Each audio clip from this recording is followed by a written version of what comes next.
Stand by to initiate release sequencer. On my mark. 5. We're on express elevator to hell. Going down. 2. 1. Mark.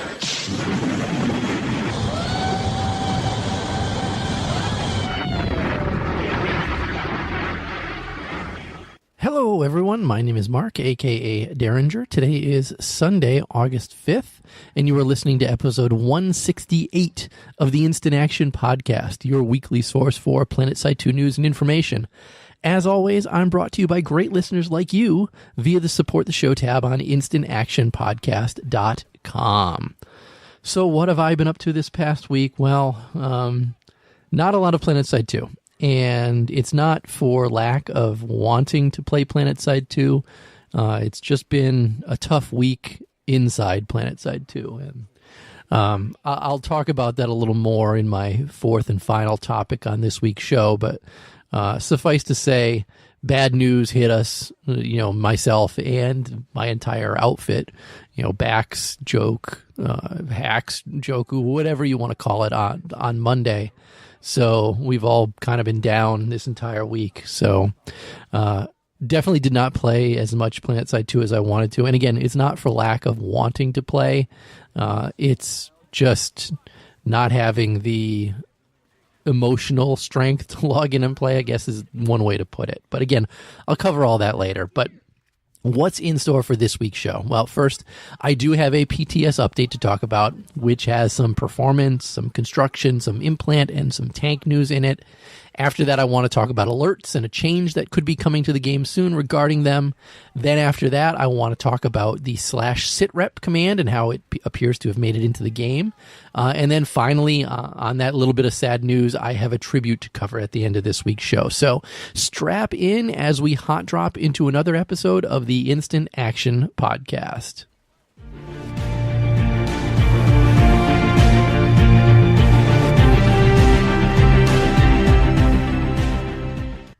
And like I said, the first topic this week is the July 30th PTS update. This is the one that on last week's show I said, damn, I don't have much to talk about, but here comes there's going to be a PTS update on Monday. So this is the one that dropped on the same day that last week's show dropped.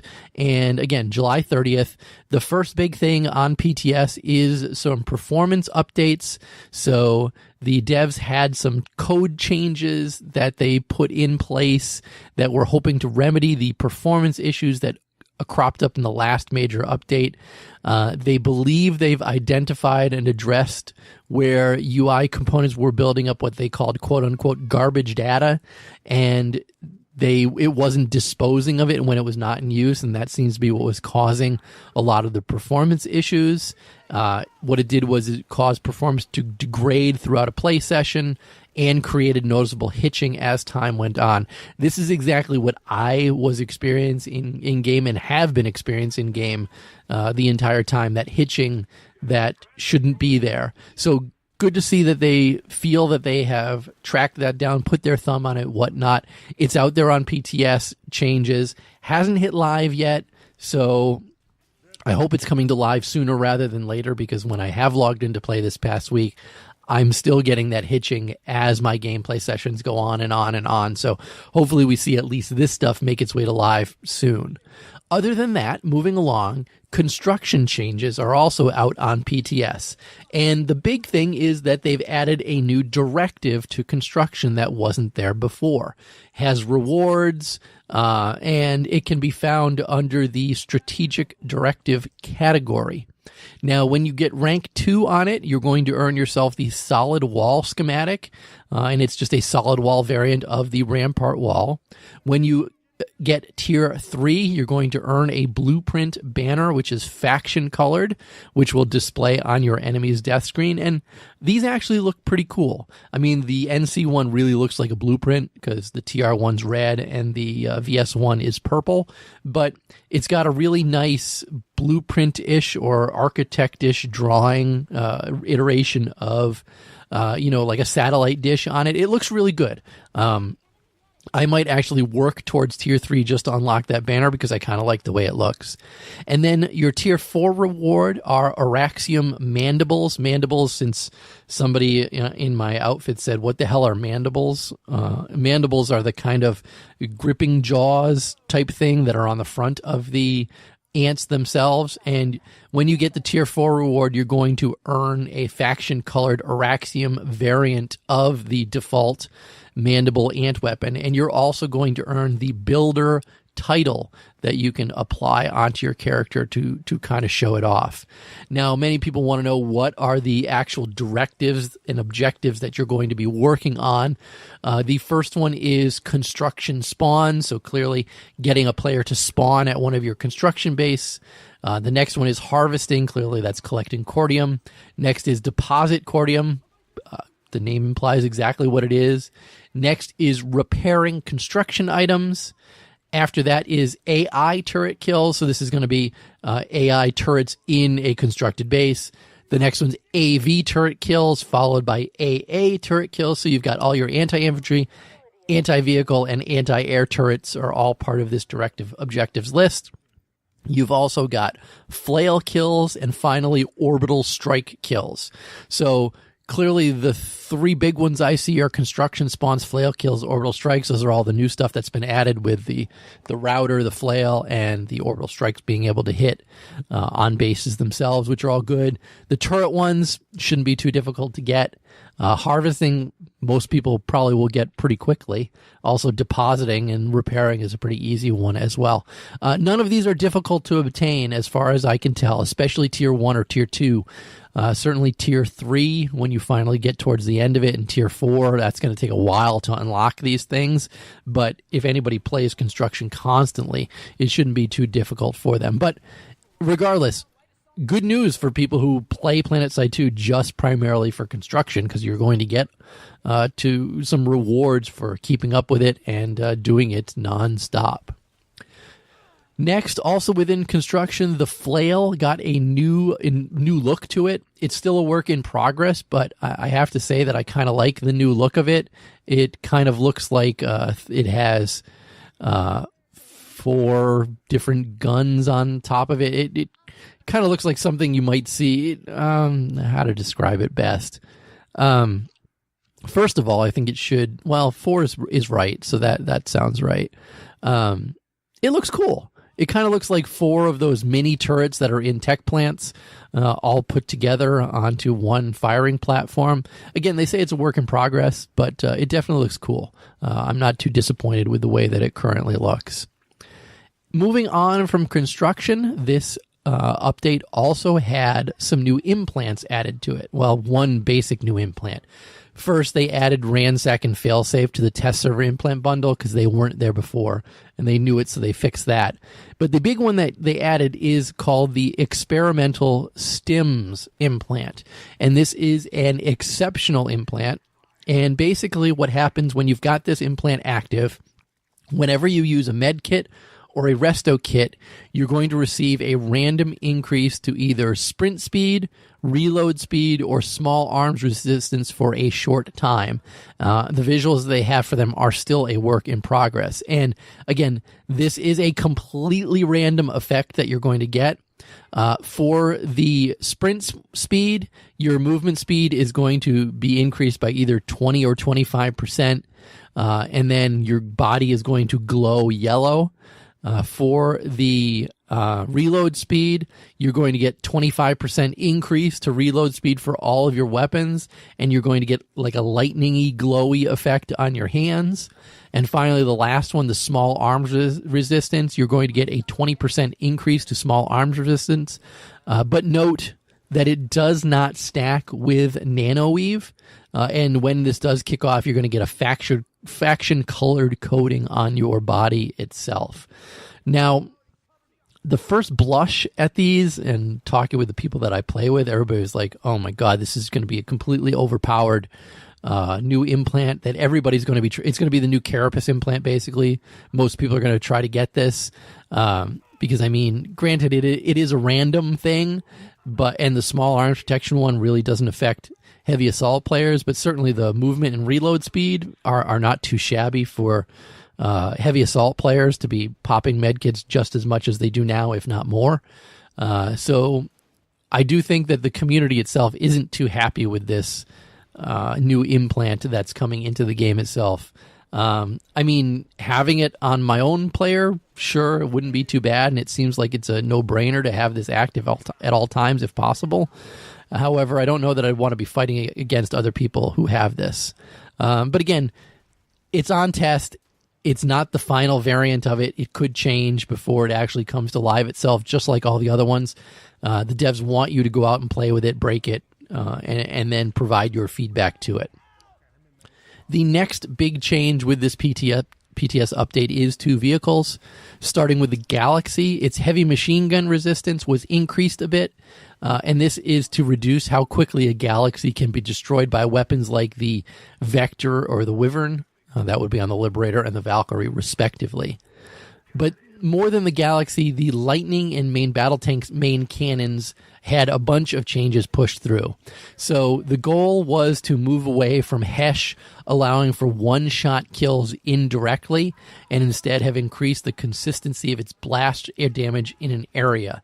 At the same time, they rebalanced the direct damage output and reloads of certain weapons to bring their damage output to a level where they'll feel like more viable options. So starting with the Lightning, the Heat got its outer blast radius reduced from 5 meters to 4 meters.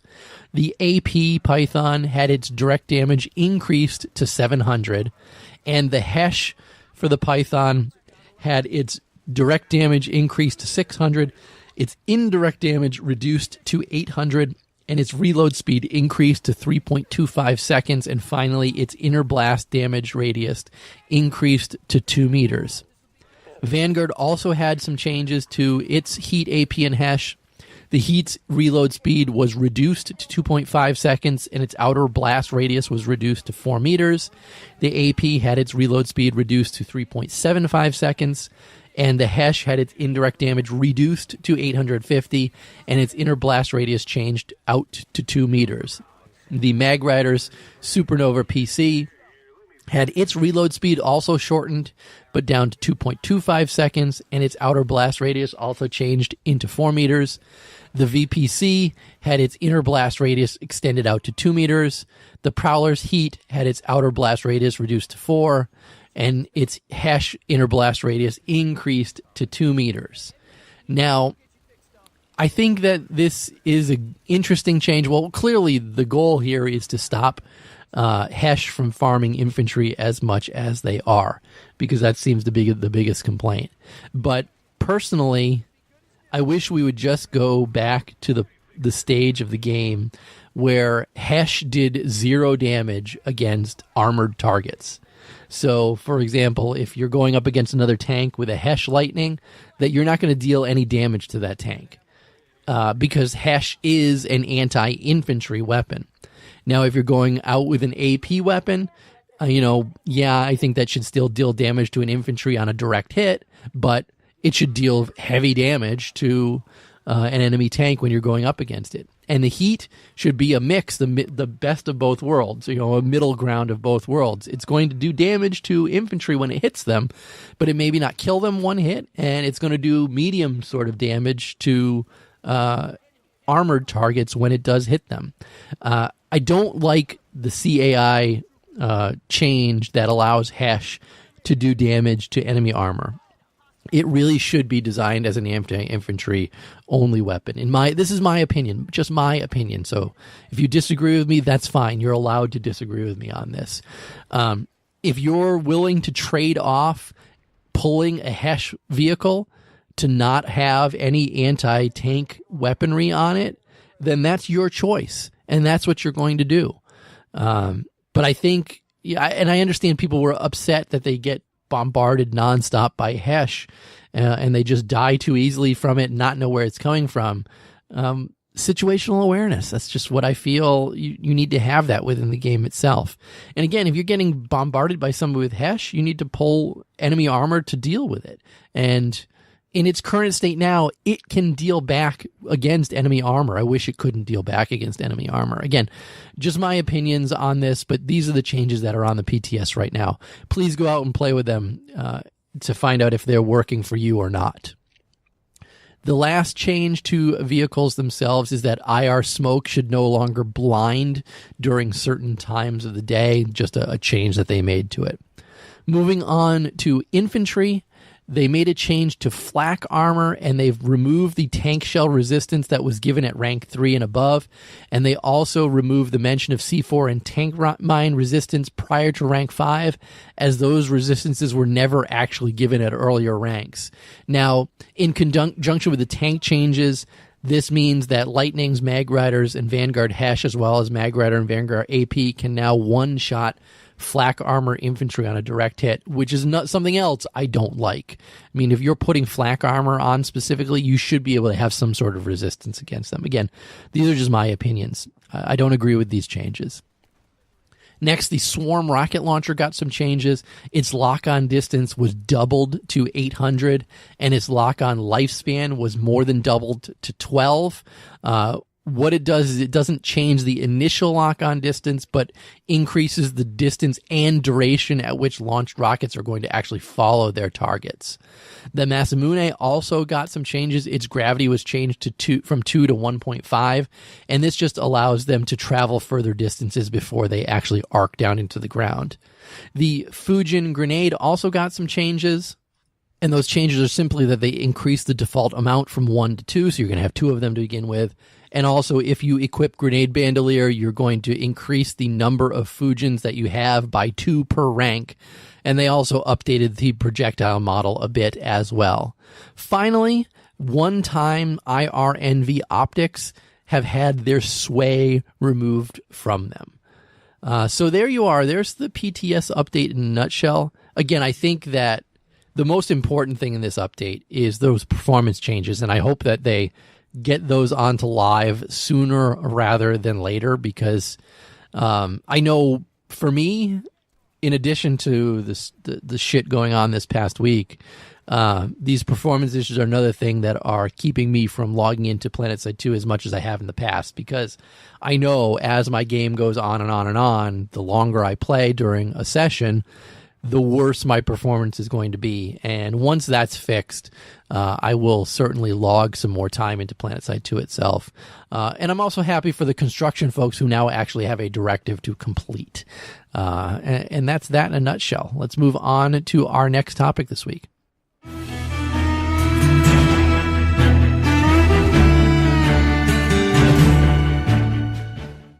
And topic number 2 is about participation time in alerts. So a Reddit user this week named Cloak and Dagger 505 asked specifically, if I log out, then back in during an alert, did it save my contribution toward it? If I spend 95% of the time in an alert and lose connection just before it ends, do I get rewards? And in the past, the answer to this has been no. You know, if you log out for any reason at all, you lose basically what's going on. And it's too bad, too sad. And it would really suck when there was crashes within the game itself and you lose that participation. Well, it sounds like they're looking to make a change towards that, because Paul responded and said, the world tracks your participation time, and if you log out and back in, it will keep that earlier participation time and continue to add to it while you are logged in during the alert. We're looking into what it would take to set up a system to award you if you are offline when the event ends. It'll probably end up using the same systems as bounties currently, or one like it. So I wasn't aware of the first part. You know, I thought that if you end up logging out, it's too bad. And you log back in, of course, that it was too bad. You lost out on whatever participation. But it appears that that's not necessarily the case per Paul. I think people would need to test that to make sure. But the good news is, and I like the second half of this more than anything, because it does suck when you're in the middle of an alert and you log out and that's it. You don't get any sort of alerts and sort of rewards. There are a lot of times that if something like this was implemented, I would stay on a little bit past my normal quote-unquote bedtime and keep playing in an alert or an event if I knew that I would get some sort of reward from it the next time I logged into the game. So Paul, if you're listening, please put something like this in. I would love to see this, and it would, like I said, make me play a little bit more, because there are certainly times when an alert's about to kick off and it's getting close to my bedtime. I'm like, why do I even bother staying in and playing this if I'm just going to log out halfway through and not get anything for it? I might as well log out early rather than waste my time playing in it. So something like that would definitely be cool. So yeah, again, fingers crossed that we see something like this sooner rather than later. And with that, let's listen to this week's Veteran's Voice. All right, Wingnut, time to talk about that medical condition you have. You know that one? It's called SADS.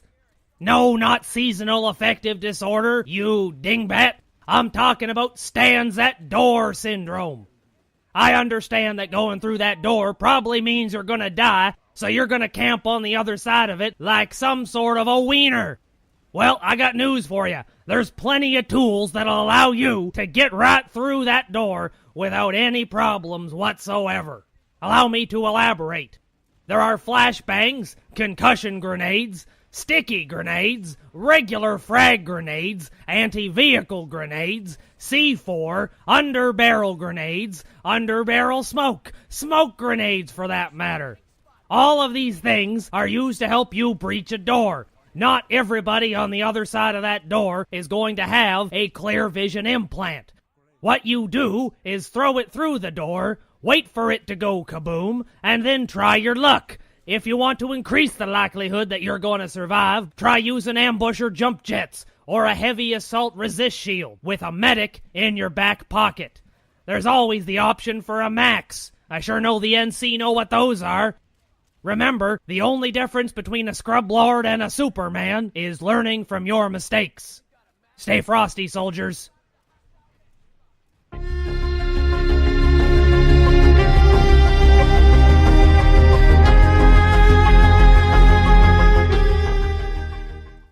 All right, moving on to topic number 3. Let's talk a few moments about the Sitrep command, or situation report, I guess is what Sitrep fully stands for, in case anybody is curious, because it appears that this has made its way into live without people realizing it. Now, we've heard Rel in the past say on his streams that this is something that they're putting into the game so that they can remove command chat, because command chat at times turns into, well, if you play on Emerald and listen to certain outfits, it turns into furry porn readings, which some people don't like, or a lot of shouting back and forth at people saying they suck, or other people that maybe I play with incorrectly quoting Rel in command chat, things like that. So it appears the goal is to get rid of command chat altogether and instead use this sitrep command within the game itself. And when you type, if you're a squad or platoon leader and you type in /sitrep, what it's going to do is in orders chat, it's going to give a situation report of where you are, how much time left is on it, and that whether it needs reinforcements or not. And other people have posted images of it as well, things like that. And it's interesting, first of all. Now, there are some issues with it that I see currently. And first off, that if you're playing with people who are playing the game in a different language, then it actually posts the sitrep in whatever language they use, which certainly doesn't help if you're like an English speaker like me and it posts it in German or in Russian or something like that. I'm not going to be able to understand it, except that you will see the base name and the time left, so at least you can know what base they're certainly talking about, but the rest of it is kind of lost. Now, there are additional things that I wish sitrep would include, like population of each faction within the hex. That would be nice. How many vehicles are in the hex? How many max suits are in the hex? I mean, I think that they can take a lot with sitrep and make it better and add more stuff to it to make it very helpful within the game itself. It's interesting to see that it's already in the game. because I didn't know that it was coming through, and there's really been no information that it was already live. But I do like the fact that it's come into the game itself. Now, the only other thing that I see needs changing is they spelled defense with a C instead of an S. Ugh. I know other people are annoyed by that like I am, but it needs to be spelled with an S. Let's go. But yeah, play around with it in game. Use it if you're leading someone. Also, it appears that the fire team voice chat is also there as well. So if you type /F or /FT or /fire team say, it's only going to do chat to the fire team that you're currently in. Cool to see that stuff kind of snuck into the game without us knowing it. And this is just my PSA for you to get out there and use it. And with that, let's move on to our fourth and final topic this week.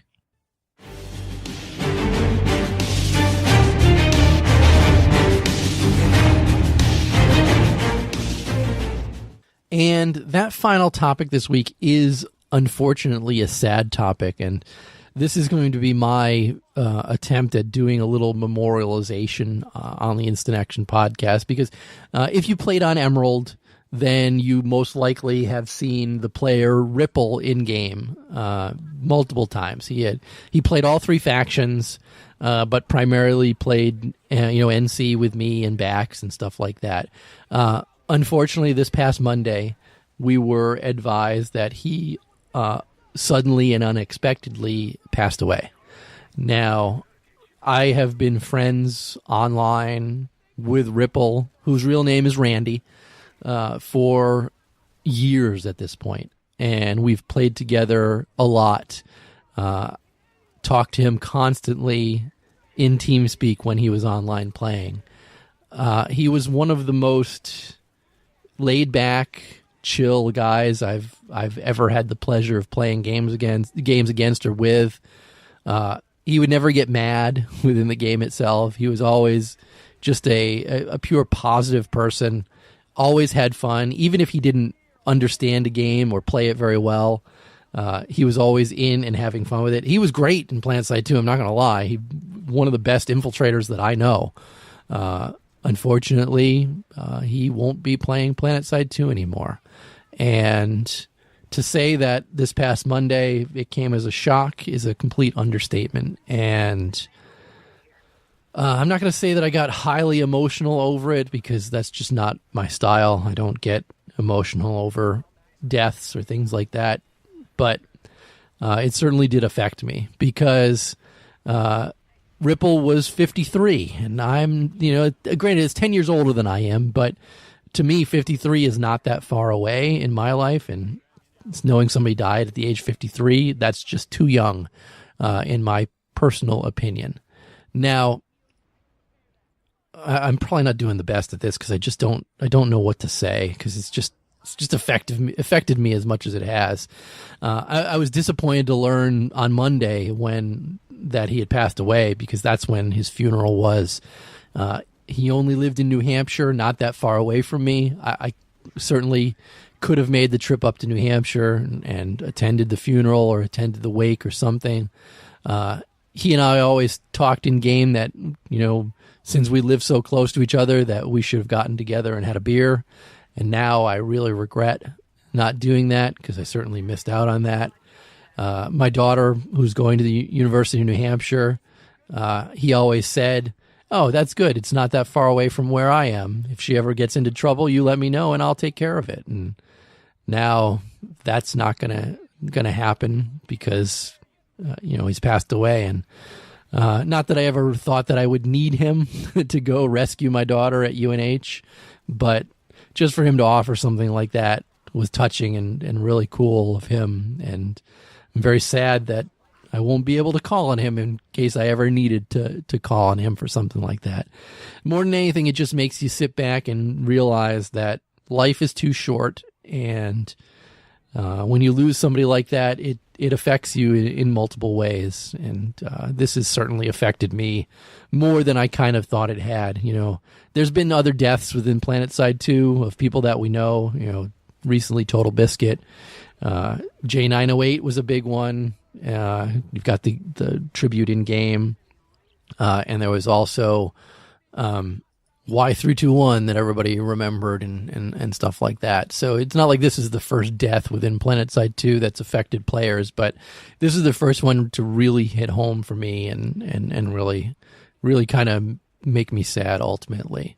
So I'm going to include a link to his obituary in case anybody is curious about reading it. If anybody knew Randy or Rlpple in game itself and wanted to make a donation in his memory, you can make them to Children's Haven, which is located in Douglas, Massachusetts. There's a link to that within the obituary itself.